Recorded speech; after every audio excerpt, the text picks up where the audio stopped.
in jurisprudence subject, 7 number chapters. The name of the chapters, Drug Price Control Order, means in brief DPCO. First, tell me the introduction of the DPCO. Means the Drug Price Control Order is the order issued by the government under the Essential Commodities Acts, enables to fix the prices of the essential bulk drugs and their formulations. DPCO means a drug price control order, provides different things, and one by one. The first things, that is a list of price controlled drugs. Second, procedures for fixation of prices of drug. Third, method of implementation of prices fixed by government. And lastly, penalties for contraventions of provisions for all formulations containing the bulk drugs.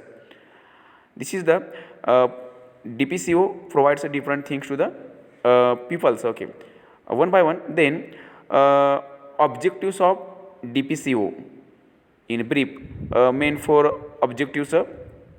One, first, to achieve the adequate production. Adequate production means sufficient production, or then second, regulate the equal distribution. आता means the drug price control orders असतील, that's may be regulate equal distribution, means all the orders are the equal distribution to the patients according to the prescription.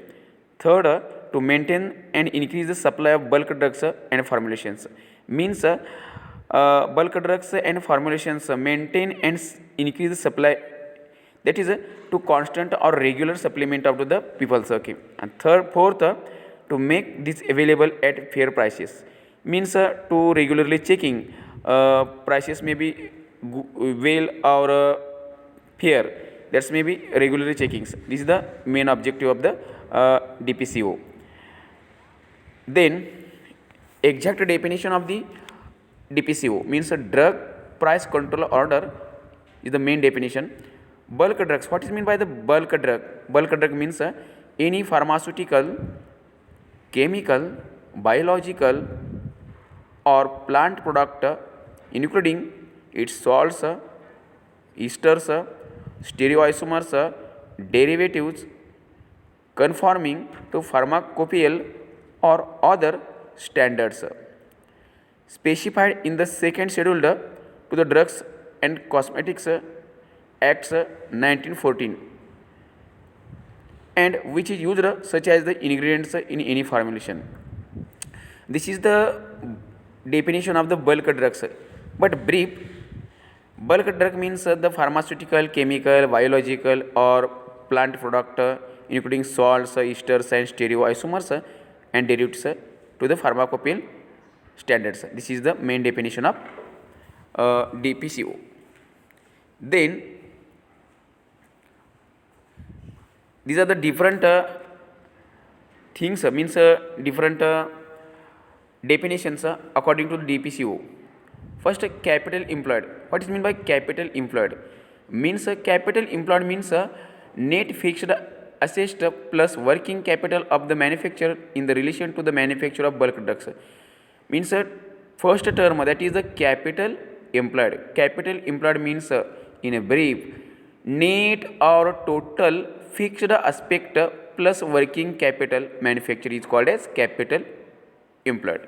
Then second, selling price. Selling price means price fixed by government for scheduled formulation accordance with provisions. The second term is selling price. What is meant by selling price? Selling price means price fixed by government for scheduled formulations and accordance with their provisions. म्हणजेच ठरवून दिलेल्या किमतीप्रमाणे किंवा भारत सरकारने ठरवून दिलेल्या किमतीप्रमाणे त्याची विक्री करणे व त्याचा पुरवठा करणे means selling price. Third, dealer. Dealer means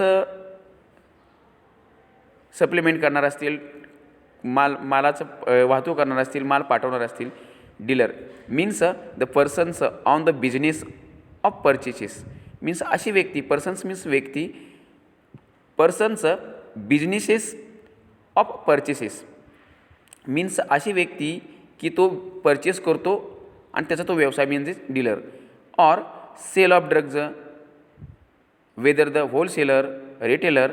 means always remember कोणकोणत्या व्यक्ती या डीलर याच्या घटकामध्ये मोडतात. तर first that is a business of purchase, second sale of drugs म्हणजे औषधाची विक्री करणे, त्याच्यानंतर होलसेलर त्याच्यानंतर retailer. These are the different components किंवा different things including the dealers. म्हणजे डीलर या घटकामध्ये डीलरशिप कोण कोण करू शकतं.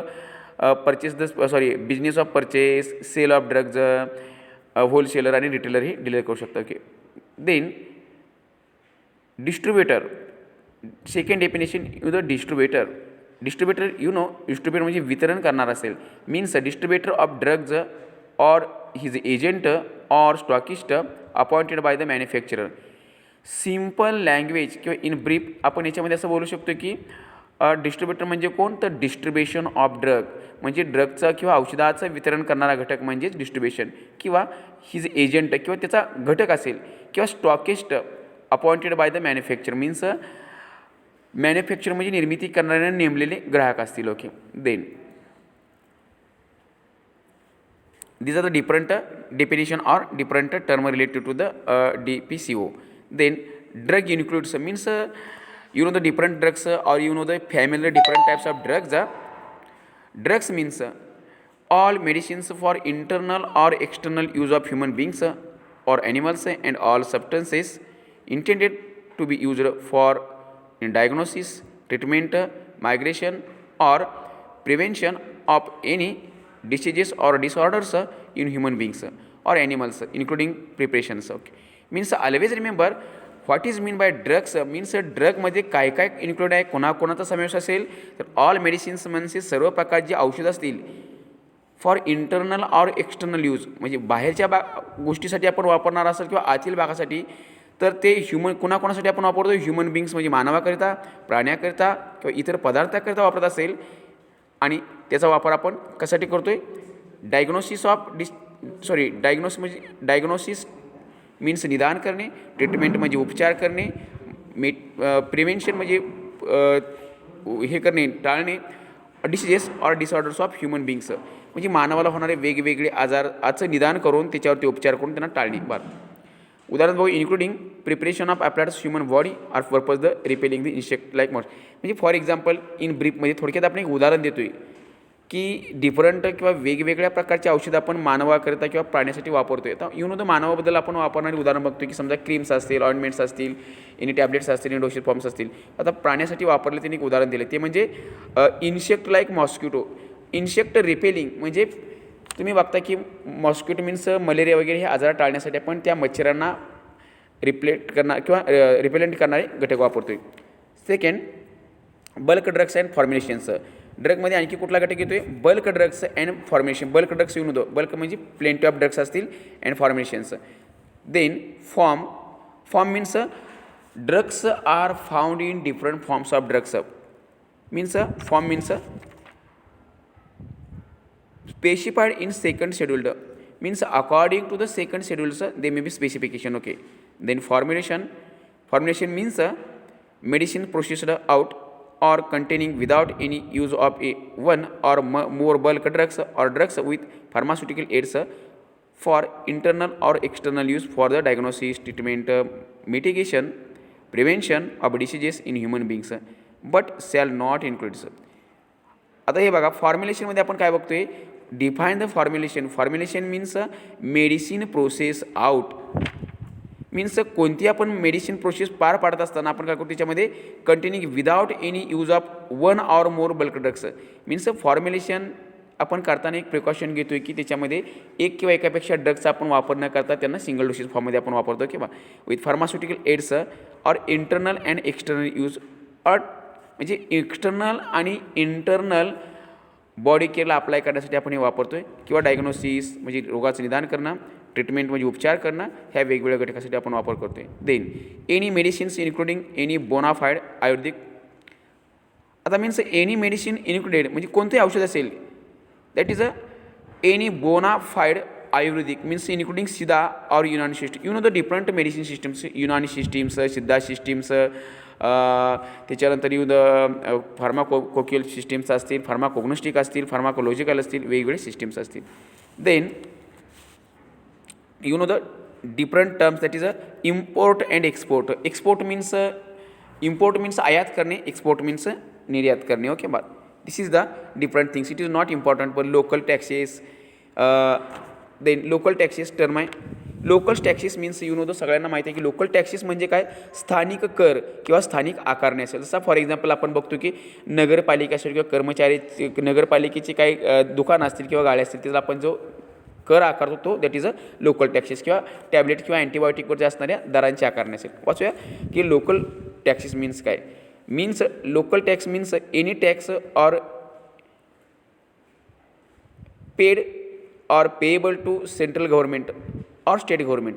मीन्स लोकल टॅक्सेस म्हणजे तो जो टॅक्स आहे, तो जो कर आहे, तो भारत सरकारने किंवा राज्य सरकारने नेमून दिला असेल. फॉर एक्झाम्पल काय दिलं त्यांनी की local taxes means the taxes paid. Paid म्हणजे कोणते पेड, ते कोणाला पेड करावं लागतं आहे, paid or payable to the central government. Central government कोण, केंद्र सरकार असेल. स्टेट गव्हर्नमेंट्स मीन्स राज्य सरकार असेल. Or any local authority. Local authority म्हणजे स्थानिक समिती असतील, under the by law or manufacture or his agents or dealer, किंवा त्या डीलरमार्फत दिलं असतील. ओके. Then manufacturer. आता what is mean by manufacturer means persons who manufacture drug. What is mean by manufacture. Manufacture म्हणजे निर्माता. निर्माता म्हणजे काय असेल तर द